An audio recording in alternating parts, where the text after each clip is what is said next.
این جوان پسران سربازان آینده با مقصد از خود نمودن کسب رانندگی در مکتب رانندگی تشکیلات جمعیتی مددگار مدافع تحصیل دارند.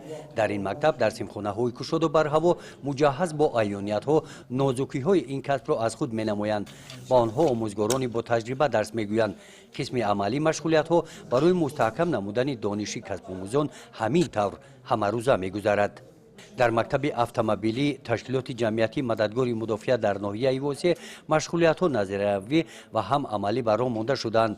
در این گزارش لحظه ما همراه کسب آموزان در مشغولیت عملی آنها نیز شرکت ورزیدیم. مشغولیت‌های عملی آنها در مشغول منطقوی که در شهر کلاب واقع است برام مانده شده است.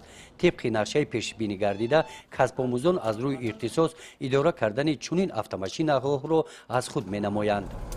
کسب آموزان کوشش می نمایند که نازکی های کسب رانندگی را در سطح بلند کسبی از خود نموده در آینده همچون سرباز دلیر و شجاع وطن در صف قواهای مسلح جمهوری تاجیکستان خدمت وطن مادر را صافدلانه ادا نمایند.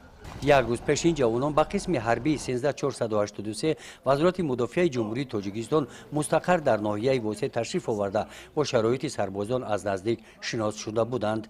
در این قسم حربی بسیاری از سربازان که مهلت ادای خدمت حربی آنها به انجام رسیده ایستاده است اکنون برای جواب شدن فرمان را انتظار هستند. قسم حربی مذکور تحت توجه مقامات اجرایی حاکمیت دولتی ناحیه واسه قرار داشته هر هفته برای سربازان از جانب تشکیلات مؤسسه‌ها چهاربینی‌های گوناگون معرفتی گذرانیده شده دسترخوان ایدانه آراسته می‌گردند. این هفته از جانب مرکز تجارتی ناحیه واسه این چهاربینی‌ها در سطح بلند دایر گردیدند. گزارش خواجه نظریف خدای نظر ظهورов از ناحیه واسه برای برنامه اطلاعاتی نوید.